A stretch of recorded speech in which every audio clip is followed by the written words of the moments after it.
Hello, everyone, and welcome to the show. I'm Donovan. And I'm Jordan. Join us as we go into the pages. Podcast!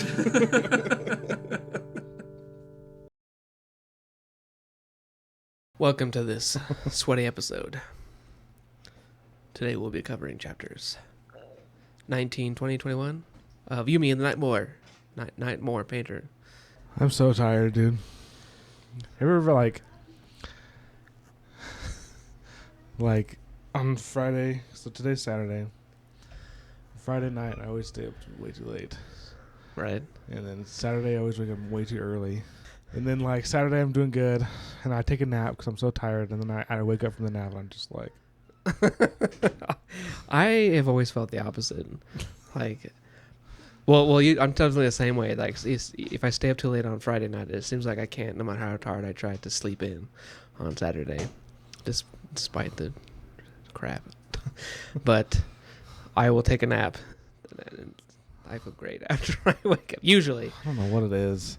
It's just been like the past few years. Just whenever I take a nap, I'm just like, oh, I just feel so... I feel like way more groggy and just like gross after. I used to feel that way when I was a kid growing up, and I hated naps because of that. I still kind of don't like them. But should have read a book instead. So, another week in Yumi and Painter's story. As it progresses onward towards the end. Are you sure you're groggy and not a little high or something? The first chapter sees Painter in his training. Yes. And it's kind of like a quick little passage of time. It seems like it's a pretty common thing that happens. It's like 1 week later. So Painter goes through a week of training.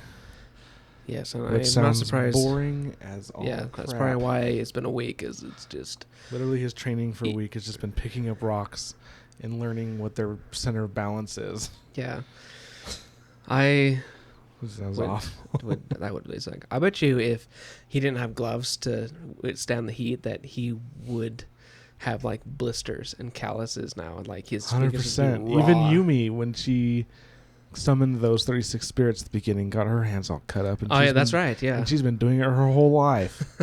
So someone who's never done it. There's no way Painter wouldn't have flesh left. He'd be done to his bone. And evidence so far has not suggested or shown that even though he's inhabiting Yumi's body, that he doesn't have Yumi's body. Because he doesn't have like her muscle endurance. He doesn't have her calluses on her hands. He just has her looks. Yeah, so other people, he looks like her, but in all other aspects, he is himself. Yeah, he still is sad old Painter. Yes. But there is some progress. This chapter, he's able to successfully stack 5 rocks. 5 whole rocks. And they're both kind of surprised. Yumi's like, my teaching's actually working. She's so shocked. And then Painter's like, wow, just holding rocks. Like, I can actually kind of start to understand this. Yeah. He puts his own spin on it, like his own artist's spin. Like, in order for him to find the balance, he has to, I kind of interpret it as, understand the soul of the rock. Like, he looks at the shadows affect it. He looks at all the chips and ponders on where it's been and how it came to be here, and that helps him to find the balance of the rock. Yeah. But we also learn how far he has to go. Oh, gosh.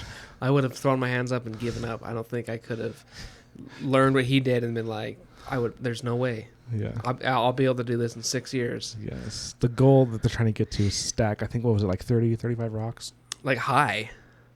It was like 20 stacks that were 30 rocks high.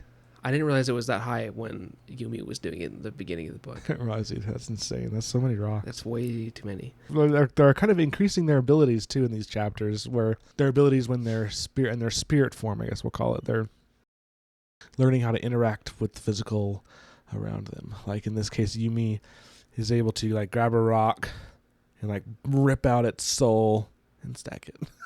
Yeah, rip out its soul, whatever. She wasn't sparring. It sounded like you're trying to murder. That's how it was like. It's like ripping out this rock soul. The rock's just screaming, dying, just barely. But yeah, so while they're kind of idling and talking, this is all in Yumi's world. I don't know if we explained that. I think it's obvious since we were talking about rock stacking. Painter doesn't stack rocks in his world. But she kind of oddly starts stacking rocks, and Painter has a slight realization. I think up to this point, he's kind of been like, stacking rocks, that's not art. And Yumi's been like, really like, you have to be precise and precision and math. And he's like, no, art is about emotion and feeling. And so he's been like hard to be like, this doesn't really seem like art to stack rocks like this. But then he sees Yumi do it, and he's like, wow, I can see how a spirit would be attracted to that. I think you are just a hair in the future, because I remember even going back to this, it's kind of like I did skip ahead. Yumi is like super scared right now because she doesn't feel qualified to teach Painter to be a Yoki Haijo. And I was thinking in this part too, like Yumi's just setting them up to fail. I really felt like, because she's just, Painter is not used to what Yumi's used to. Like Yumi grew up under people like Li Yun. He did not. So like her treating him like Li Yun, like she's trying to really embody her Li Yun teaching skills on Painter, and it's like it's making things terrible. Yes. I can totally see that. I was also surprised to read in this chapter that apparently not only can the Yoki Haijo like be taken away from their duty and stuff, but they can apparently even be imprisoned if they... Yes, we finally get them more insight. We're kind of thinking like maybe they... Oh, I was kind of thinking maybe they like kill the Yoki Haijo if she's not able to perform, so that another one could replace her. But they're put into prison, essentially, and they are still required to stack rocks and summon spirits. They're just so dumb. They're just forced to do it in a prison cell. I'm like, oh my gosh. I would have not been like, screw you people, you can stack your own dang rocks. It's like they really don't view these, whoever happens to be a Yoki Haijo, as a person. Yeah. They don't view them like that at all. No kidding. I was also wondering, at some point,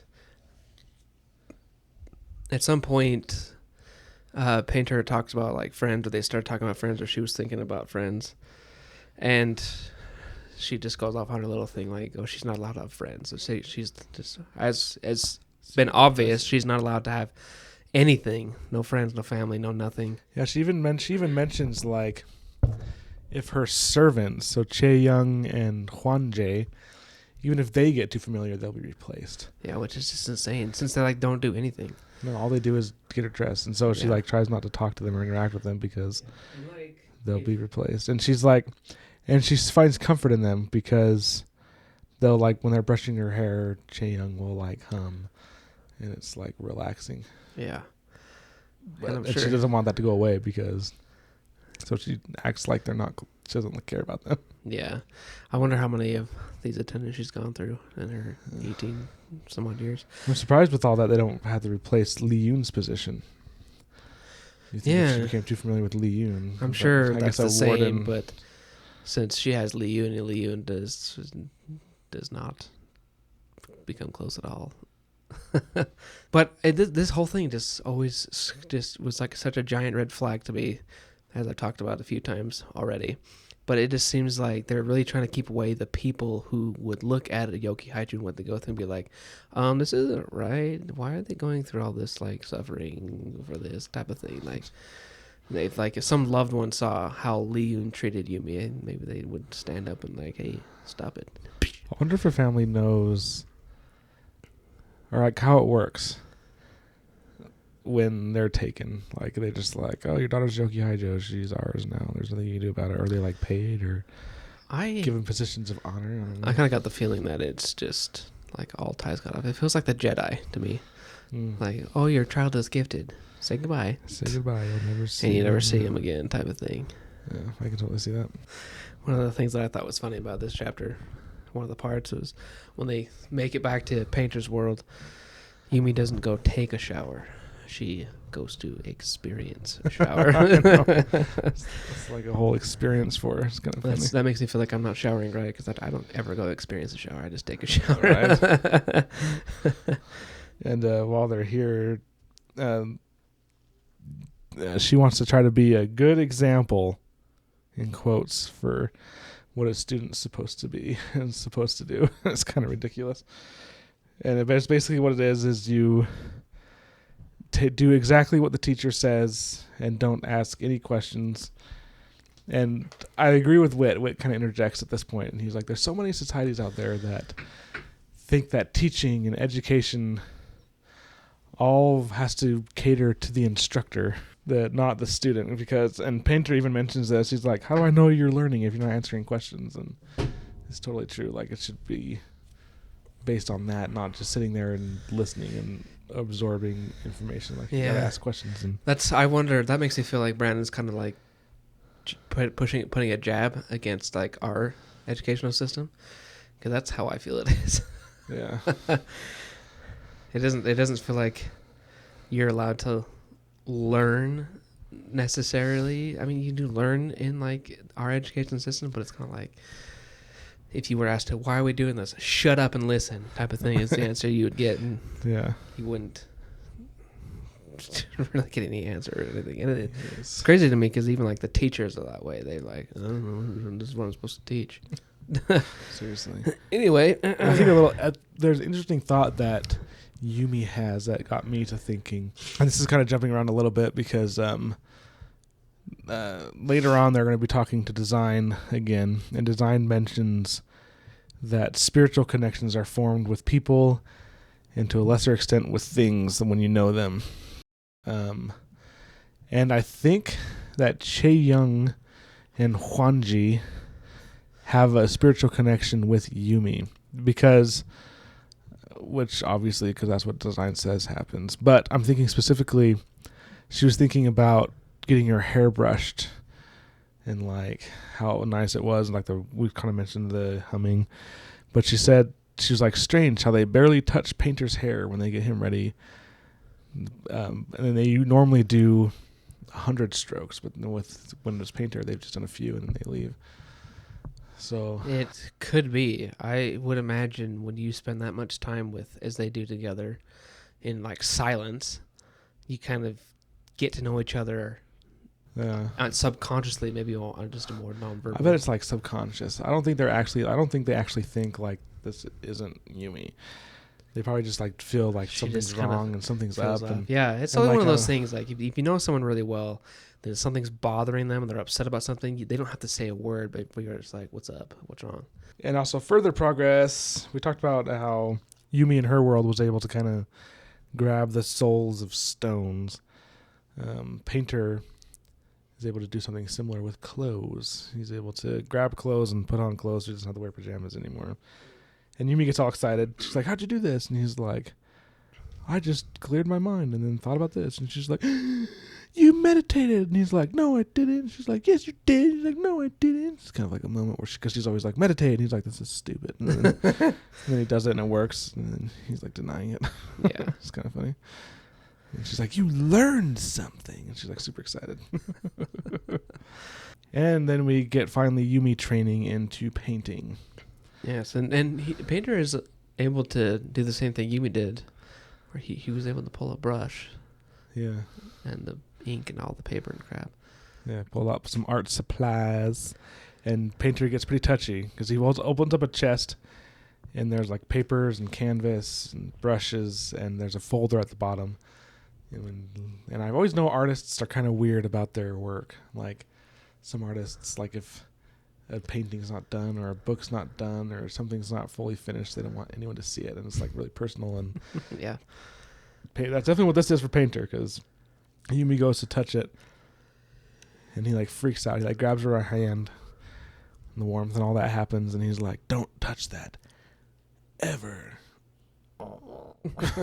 Yeah. So of course now I'm like, what's in there? Let me see. Yeah, seriously, I want to know too. Maybe it has something to do with his past and why everyone thinks he's weird. Maybe he has a bunch of pictures of Akane in or something that he painted. Maybe.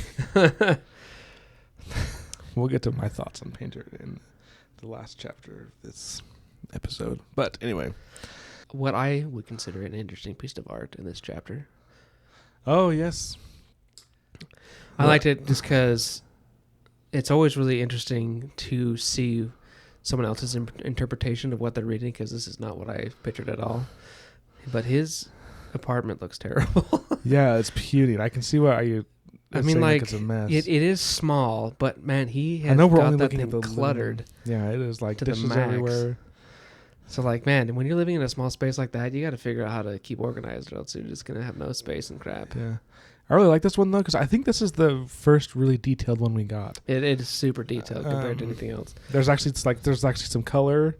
I almost expected to just be like neon, but it doesn't seem like that way at all. Like doesn't even seem like there's neon lights. They have they're using a lantern instead of their neon light, so which I thought was interesting. But yeah, still a good painting. Before we get to this painting though, Painter gets a notice on his door that he's on suspension because he keeps missing work and because the foreman went to the house and no longer believes that there's Went to the house. no longer believes there's a stable nightmare, so he's on suspension. I kind of believe what Painter's suspicion was. Like, he believes that he probably either didn't even go or like barely even glanced at the situation. Yeah. And I can't remember now if they went in the house and there was no one there or whatever, but Who knows? Maybe he just like tapped on the door and no one answered and he said, "No one's here. Obviously no stable nightmare." yeah. And it's like weeks ago because it's been a week, right? At least 11 days. Yeah. And It's been a while. he's just getting this. And so the people left because they're like, the nightmare is eating my kid and the painter's telling me to leave. Like, they're not going to wait. Yeah, why would they wait? They're going to freaking leave, especially when he's like, "Don't worry, just go. I'll get you money. Just go." Like, no parent's going to sit there and wait. They're gone. And so obviously no one's home. Freaking idiot foreman. He's like the encapsulation of every terrible boss that ever existed. Right? What's up with that? Every boss thinks they're so dang smart, know everything when it's, Right. it's not even close. Yeah, seriously though. And then Yumi's training begins, and the only thing Painter agrees to teach her is how to draw bamboo. Back to bamboo, because it works, and Painter. Yeah, and It's kinda he's got this really big belief, like, if we find a stable nightmare, we're running. You're not going to fight it, which I don't think is going to happen. I don't think they're going to run or something's going to happen where, like, I think something's gonna happen. I definitely think something's going to happen since the foreman has ignored Yumi's / Painter's warnings through Yumi. And now there's this nightmare that was already really stable and had a very... I think it's stalking them. You think so?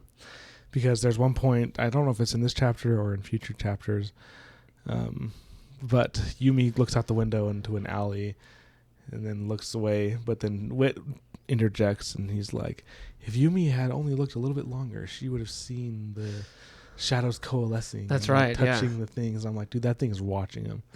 Because he even said that this nightmare was different. Like, it was clever and it wasn't on a rampage and it was... Yeah, because, like, usually when he was talking about when nightmares got that much sustenance, sustenance, but he's not like this formless black smoke that goes into the town anymore. It's got like a form, it's got a figure, and it had his creepy eyeballs and stuff.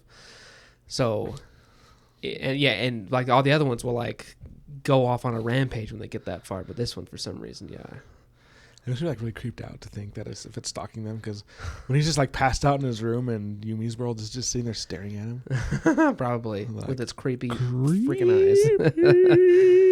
Actually, you know what would have been super creepy is in this picture if they would have seen it in the window. Just I was like, oh dang! I'm like, holy crap! I didn't know this was a horror book.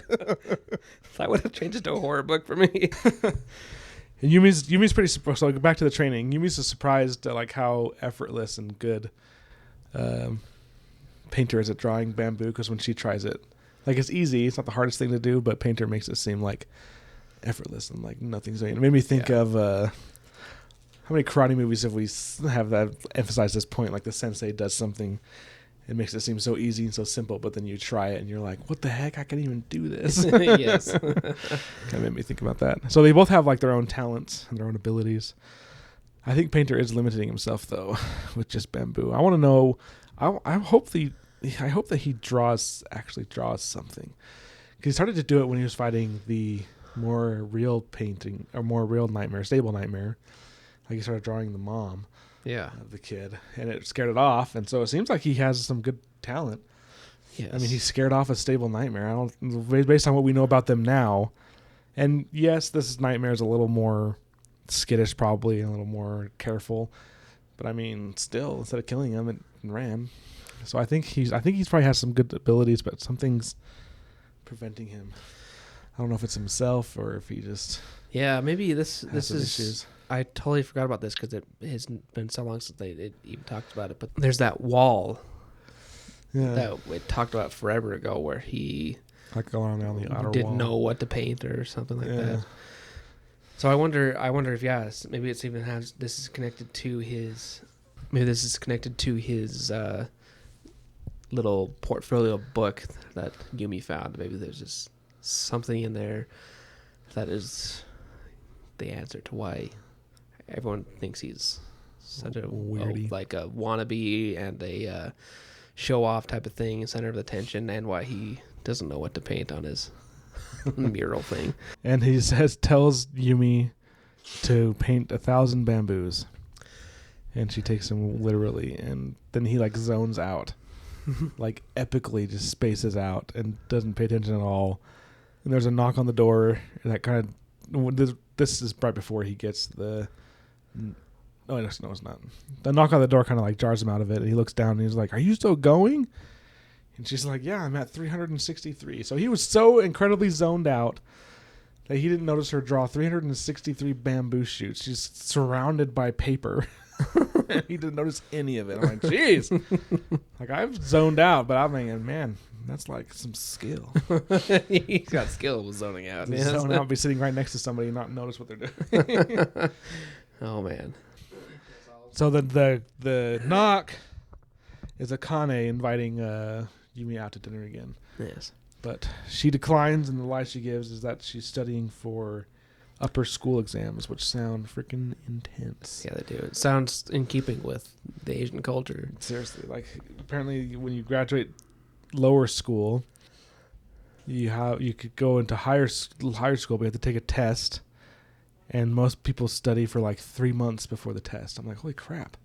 Yeah, seriously. For one test, studying for 3 months? It must be like one of those like all-encompassing. It probably is. Like super intense. every Like, single. Like you read this, the Poppy War? Yes. Remember the test they take in the Poppy War? Oh my gosh, that sounds worse than. Yes. This sounds like this is like a practice exam for like the first hour of that exam. Yeah, honestly.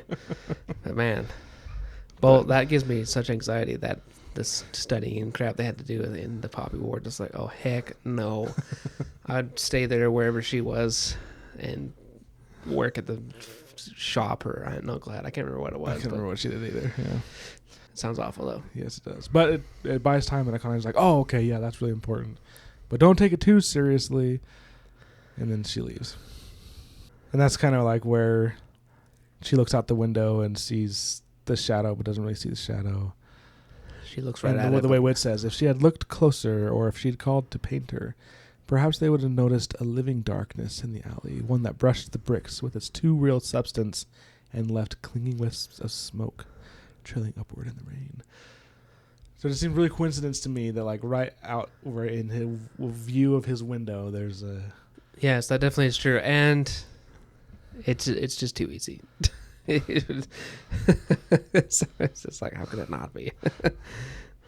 And then we get to where I was talking about earlier. I kind of blended the two, but this is when we wait a week now. 11 days apparently. 11 days. Yes, as they say in the holy crap. I think I would have just been like, that sounds worse than regular work. And doing all that in like the heat, kneeling on the ground and crap. Ugh. I would definitely need Yumi's body, or else I wouldn't be able to do it. I wouldn't be able to do it. And then there's a line in here that I highlighted because we recently watched Mandalorian, and she says, "Hush, you're the student. You listen. I speak. That is the way." What's the Mandalorian? That guy's always like, "I have spoken. This is the way." Or no, the Mandalorian's being like, "This is the way." Yeah, exactly what it sounds like. Maybe I was thinking more of this chapter 2 when I was talking about. Well, Yumi did mention in the previous chapter that she was trying to teach like Li Yun, since that's how she was taught. And in this one, it just shows so much more how stupid she is. Her and Li Yun. Like, man, I really liked and felt bad for Yumi in the beginning, but as this goes on, it's like she needs a good kick in the tush or something. Because, like, Painter is talking about how Yumi's instruction is humiliating. And it's just condescending. And she treats him so cruelly, in my opinion. I think it's all part of the dehumanization. Like, they're trying to just force this person to not be a person and to only think about the ritual and summoning spirits. I think that's exactly it. And it's just, it doesn't work for a person who hasn't grown up as a child, who has no experience any other way. But I just really hated that he's even now like, this is just humiliating. She's so terrible and just condescending. It's like, oh gosh, get out of there, boy. Run away from this woman. Goodness. I was surprised in this chapter. Oh, this is the chapter where we learn. Yeah, 20 or more stacks with 30 or more rocks stacked up in order to consistently summon spirits. Yeah. Yes. A little more And there was this part that I was surprised about, and it's when Painter, he kind of has like an epiphany type of moment, it seems like. And he starts to have fun stacking these rocks. Also, I did talk about where he had to spend 11 days just weighing rocks, picking up, down, figuring them out. But then Yumi finally lets him stack. And man, Painter is a better person than I would be, or something, because I don't think I would be in that same position. I'd be like, this is not fun. I'd be like, fuck this. Yeah, like, I think I would have like just exploded and gone to the end of my rope and just been like, I don't give a crap if Leon sees me storming off in your body and blah blah blah. I'm leaving. I'm done. I think I would be like too. I totally expected him to just lose it and completely blow his cap, but he's like really, he's like, it's fun. Yeah, he's getting into it. I guess that's good. He's even like sitting there like, oh my gosh, your training actually working. She's like, it did. It did. It's like, they're both surprised. Yes. Gosh. Still just bugs me. It's like, you both are idiots. Painter, you should be way more mad than you are. And we do get another picture in this one. Yes. But goes back to the extremely concentrated Painter. Yes. You're right. Yeah, it goes back to that. I wonder if that's just how Yumi. Well, there's been a picture. Was that one in Painter's room the first of his world? No, because there's one in the restaurant from last time. Oh, that's right. I was gonna say, I wonder if the ones on his world are a little more detailed. Like, I mean, I would say it was like that restaurant was pretty detailed. Seeing everyone, but like I like Yumi's expression, like kind of surprised and like happy and crap, while Painter's just like, he's not really glaring like that, but he's definitely focused. Yeah. And he's got 1, 2, 3, 4, 5. So that 6th one is the one he topples it over with. Yeah, still get to 6 before it topples over. There is a little bit of hope given. Actually, I want to bring this up, is because Painter's kind of like, there's no way I'm going to be able to stack 30 of these. Yeah. And she's like, that's how to consistently do it. My first spirit came when I stacked fewer than that. And so she's just trying to get him to the point where at least one spirit will show up. And then hopefully she'll be able to communicate with it. Yeah. Man, have you ever like played any sort of a game where you had one chance? I mean, I guess, okay, I feel kind of nerdy talking about using this as an example, but whatever, we're a book podcast. But like imagine Fortnite being 1,000 times harder than it is. And then like you get one chance to go in there and try to get some eliminations and win before you're done. Like, you would not want to do it. And like, I would not be able to do this stacking. I want to reiterate, because like, how tall, you look at that picture again, 5 rocks is roughly this tall. How much higher is 25 more? Right. How do you get up there? And she says it's not necessarily like just straight up. Like, it's making it like interesting, like out and branching. Okay, that makes out. more sense then. So it's probably like a little more a little wider and a little up. Yeah. Okay. I bet it's still like, I bet you still have to stand up and maybe kind of have to reach. Yeah, but the thing that I could see happening if I ever did this is I would finally get to like the 19th stack, and then I would accidentally back up a hair too far and destroy the whole thing. So I would just be like, screw this job, I'm going home. Right. So It's impressive that Yumi can even do it at all. This chapter has a very interesting end. Yes. And we get another point of conflict, which I think is probably the natural progression of Yumi's world that we see, and when any civilization becomes advanced, Yeah, definitely. they kind of move away from tradition and embrace more technology. But More a of a word logical- of Yumi's weird failures reached all the way to a famous school of scholars who Yumi does not like. It seems like they kind of... I kind of got the impression that I think all religious... Well, not all religious people, but really insane religious people view academic people. It's like, you don't believe in God, you're denying that Yeah, and this religion is true, and you're going to do this and you this. see that and conflict, those headbutts everywhere. Like Yeah. an educated person versus like a religious person. It's always Yeah, there's like opposites that attract somehow, and they always have Yeah. arguments and crap. And that's kind of the impression that is given here. And then the scholars come into town, and they're like, we heard of your plight, and we're here to help. We've invented this machine Yeah. that can do amazing things. And apparently the machine can stack rocks. So I was like, oh, I thought it was going to be like this weird like machine that's going to summon spirits. But no, it's just a machine that stacks rocks. So it's like, oh, okay. Yeah. Well, all right. We'll see if that works. Uh, I still think it's partly her talent and her investiture that summons spirits I would just as much as the activity. How could it not be? So, well, I'm curious if this machine actually works. It does. They start to try to do a demonstration, but as all technology does, it kind of has a little glitch, and they have to be like, "We'll show you when it's warmed up." Yeah, that would make sense actually, and especially like I kind of had the feeling like Yumi's world did not strike me as a technological advanced place. Yeah. I mean, it's obvious since they still use they use spirits to do stuff instead of like having a shovel or whatever. Mm-hmm. And this machine kind of surprises me. It's like how did they? This is the first machine they've ever built. It sounds like it really feels like anyway. Yeah. And then it's supposed to do something as like delicate as stacking rocks.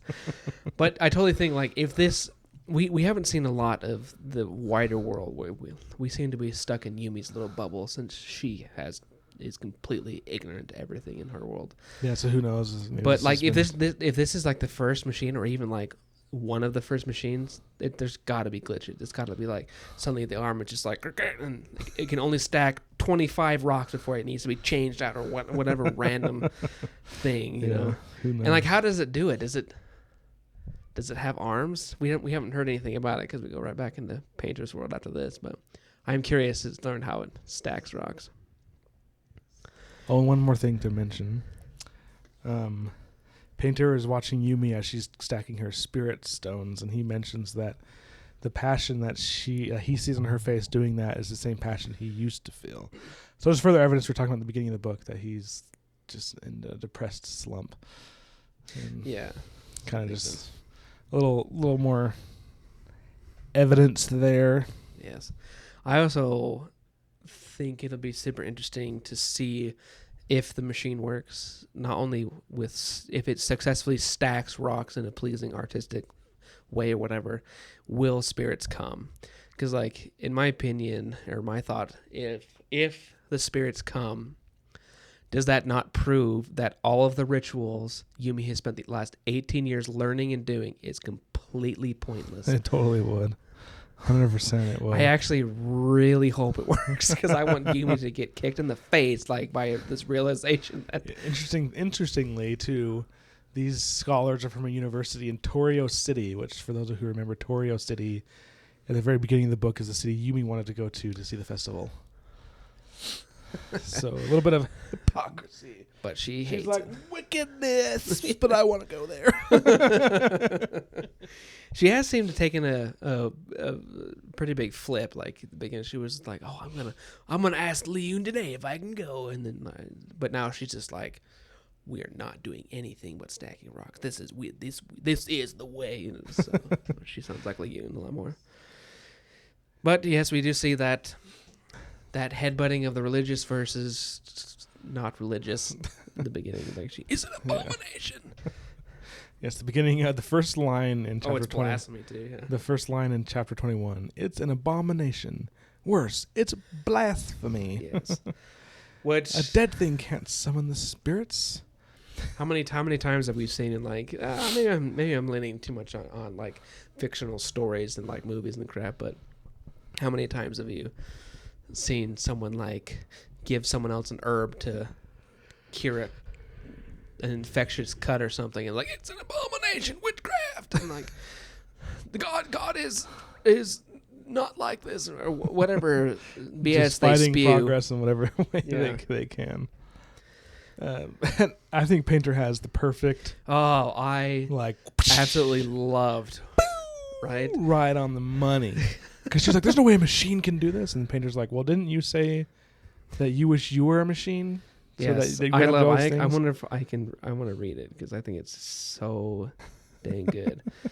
So it's like the way you describe stacking, always focused on the idea of precision, is so mechanical. He complained every time I injected emotion into it, and once said you'd be better if you were a machine. Now here we are. It's like, okay, he needs like a giant hand that just left a mark across her face, like, whoopah, how do you like that? Yes. And then she's like, I forbid you to find irony in the situation. That's also like kind of funny to me too. It's like, it seems like in the history, you got all these people who like teach this religious stuff, like, oh, this is this way because it's this way because this is God's way, blah blah whatever. Like, oh, that person is sick because he's a sinner and he did this, so he got sick and whatever. But then like the logical people come around, the educated people come around, we're like, well, no, he's sick because he got cut and he got infected, so he got a fever and blah blah blah blah blah. It's like he just needs to take some medicine and be better. It's not because he committed some sin. Right. But like this kind of feels like, and, well, usually like at that point the religious people be like, and they can't explain whatever's going on. So that's just kind of what it feels like. You're like, Petra's like, well, this, and she's like, shut up. And then he even mentions that there's machines in his, because she's worried that like if a machine comes, and this is the excuse everyone gives. They're like, the machine's going to take our jobs. It's going to make our people starve to death. And he's like, no. Like, we have all those machines in our world. We have machines that help with farming. We have machines that do the shower that you like to do. And everyone still has productive things to do. And she's kind of like, oh, so would it be that bad really to have? Yeah. So she's kind of like realizing, getting away from her strict tradition. And maybe realizing how it can be improved. Yeah. I was even thinking if Yumi can accept the machine and not go bonkers crazy like she's already started to, like, it would be good for her and the rest of the Yoki Haiju. Like, she could go have her own life. She could actually get friends, maybe get married and have kids and have her own family, have her own life. She could go to the festival if she wanted. She wouldn't have all these idiot people over her being like, you are the Yoki Haiju, you can't have none of your spirits and the rituals. Like, I think her life would improve if she embraces it. And it kind of got me thinking, like, maybe the spirits want to be freed from what the Yoki Haiju summon them to do. Like, this is just kind of like my stretching out there, just find something. But Or maybe the machine traps them somehow. yeah, maybe. Because But I was thinking maybe one way is like the spirits don't want to be everyone's tools anymore. They want to be free of themselves. And so if they can... Well, even she said, like, after a while they fade and the tools fade away. Maybe they're dying. The spirits. I don't know. That was one of my stretches. Maybe that I can see maybe that's what I can see maybe the machine takes them and permanently binds them so they can never be anything else besides the tool. Maybe that's why. I guess one thing we don't know is, like, how long has this machine been around? Like, maybe when the spirit came to Yumi, this machine had been around for a little bit and was like, yeah, permanently trapping the spirits or something, and then they went free to that. That could be it too. Yeah. We'll see. Yeah. Vote. And during these 11 days, the training was also continuing on his world. Mm-hmm. And Akane and Torio and Izzy and what the frick is her name? I don't know why I remember. I always want to say Masaka. I think that's just your way. That is Masaka. What? I'm actually shocked. And then Torio says, "This is an intervention. We're saving you from your studies and forcing you to go to dinner with us." And just before this, Painter and Yumi had a little bit of a fight where she's like, "I've mastered bamboo. We're going on to another thing else." And he's like, "You don't need to learn anything else." And so she's like, "Can I go with them?" And he's like, "We have to stay here." And she's like, "But I don't have anything else to do. I mastered this." And he's like, "Okay, fine. I want to talk to design anyway." Seems like there's a one-way street in Yumi's favor right here. Yes. And so they go out. Back to the Nerdle shop. Yes. I actually kind of this whole scene in the noodle shop is funny to me. It's part of it. Yes. Yumi gets a little more social interaction, which she is absolutely not used to at all. It's really interesting. Just more of her naiveness coming through here. She is so secluded in her world that she doesn't even know how conversation works. She doesn't know when the other people know when to stop, when the other people know when to come in or anything. And she mentions when they first get there, Painter goes right to talking with design, and she's left alone with people who are practically strangers. And she says it was thrilling.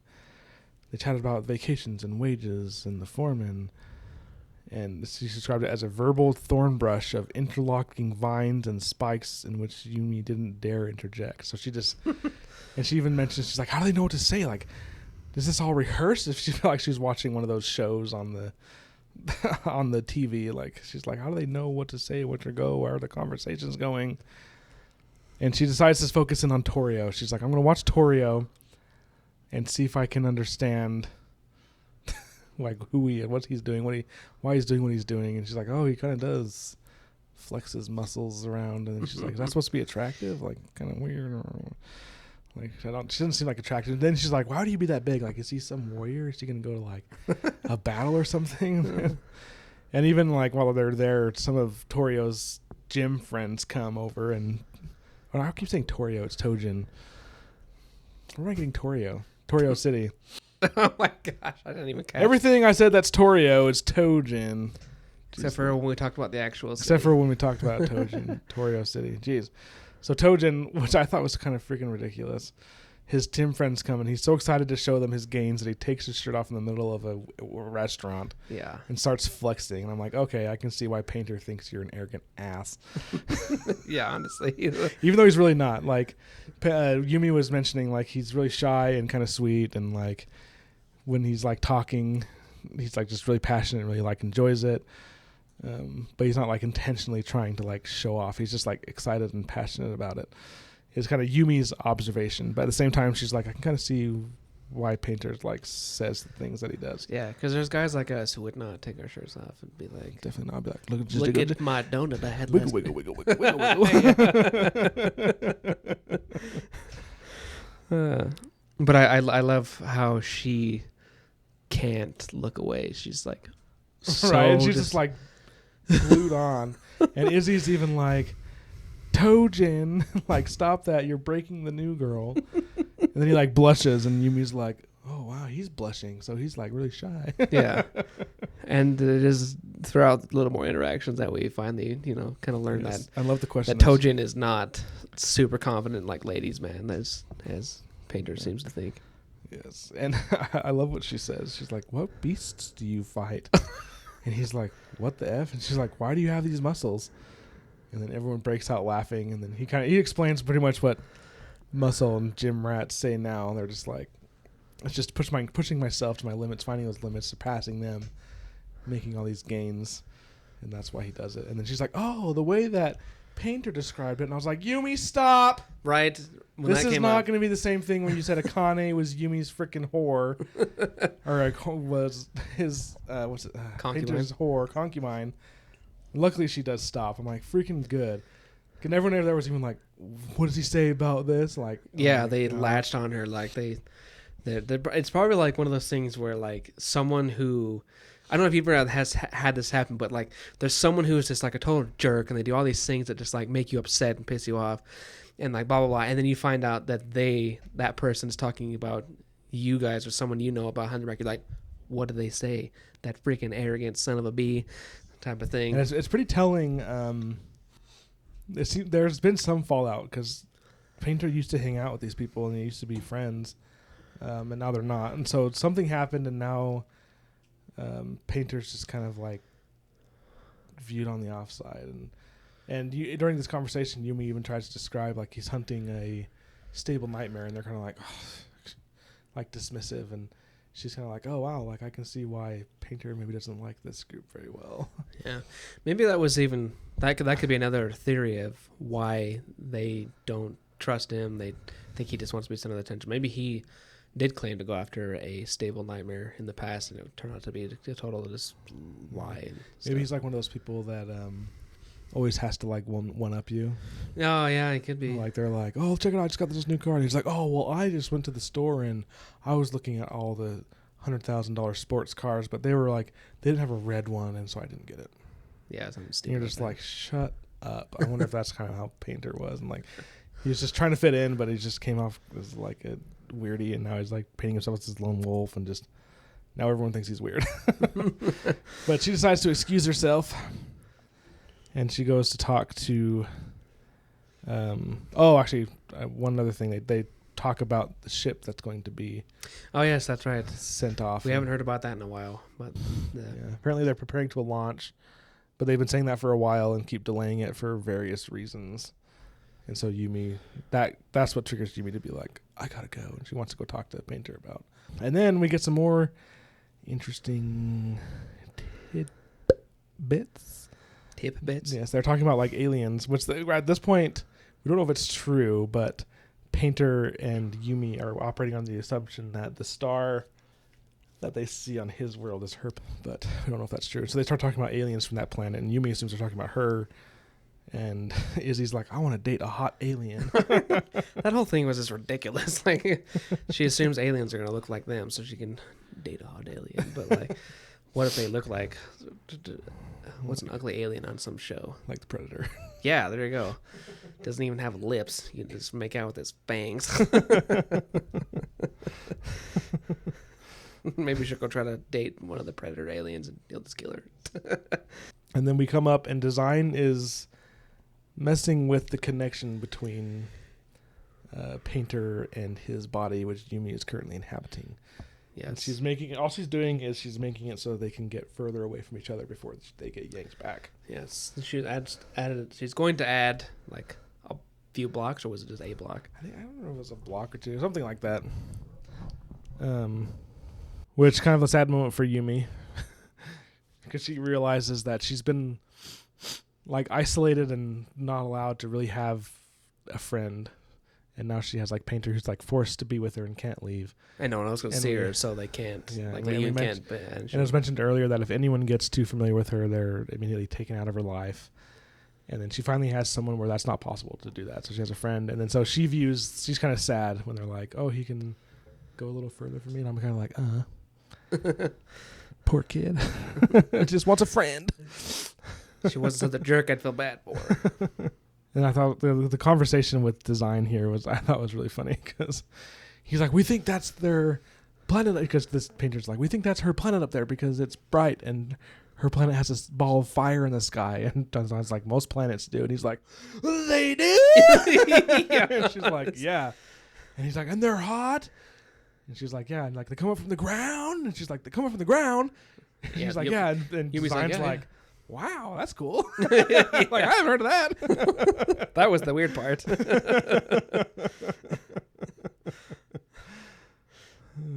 That was really a good part. They both kind of had a little reality check there, but Yeah. Painter learning that there's worlds that actually have a ball of fire in the sky, keeping the planet warm is actually normal, and like his world is weird. Yes. My suspicion, I don't know. Maybe that is her planet, and it's just so bright it shines through, or maybe that's just the sun they both share. I don't know, because they had that telescope where they had images. They kind of theorized that maybe Yumi's planet was part of Painter's planet, but it kind of sounds like it still isn't. It's Yeah, because even Design says that her and Hoyt surveyed the planet, and yeah. they're very certain that the shroud covers the entire planet. Yeah, there's still a little bit of gray area because Design even said, well, she wasn't paying attention or whatever. So, but it's still it still seems like more likely they're definitely two separate planets. Yeah, definitely. I do like when they talk about, like, she says that's really strange that when they say that the heat comes from the ground, but then I like it when it's just like, so heat from the ground, you say, yes, and plants that fly, and she's just like, neat. It's like, oh yeah, I like gratitude. And then Yumi decides that she thinks that the machine that can stack rocks on her planet and this bus shuttle spaceship that's going to go to her planet are related, and maybe that's why the spirits did it. And then, like, they kind of agree, like, maybe they are connected. And then they're like, wow, we agree on something. For the first time in forever. But then that's how it ends. He says, not the first thing. He says, like, the first thing we agreed on. And then she says, what do you mean? He smiled, I'll show you tomorrow. Yes. So we don't know what's going to show. We'll see tomorrow. In our case, we'll see next week. See tomorrow. We'll see next week. Well, it sounds like next week we'll be learning something spicy. Oh, man, hopefully. I hope they get attacked by a nightmare. I'll see it crashing through Painter's apartment and be like, what the F? And right? That's like epic battle. That'd Kane cool. dies. I'm just kidding. Maybe, I wonder if it'll be something like, if they, well, I don't even want to say if. When they get attacked by a nightmare. When they get attacked by a nightmare, I kind of thinking maybe like, Yumi will not be able to paint. Like, she's mastered the painting, but can she paint under pressure? I seriously doubt it. And so maybe like, they'll find the stable nightmare and then maybe try to ward it off, but she'll fail. And maybe like a Kane and Tonji, right? Tojin, gosh.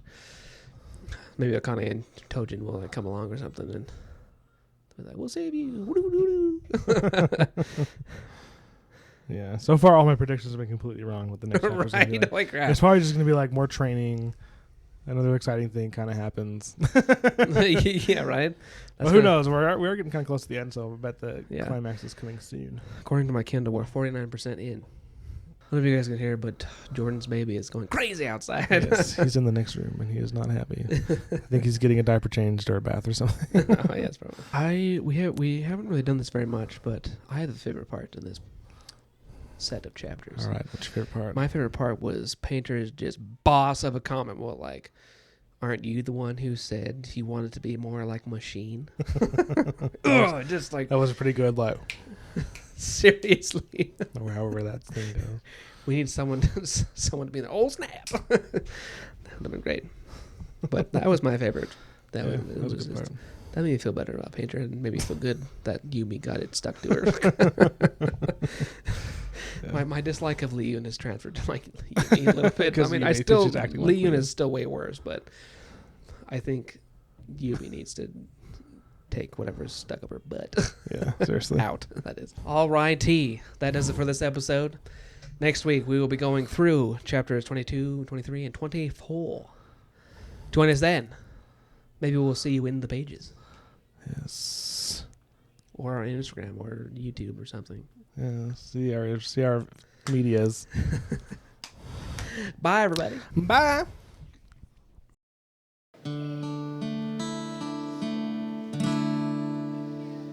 It's over.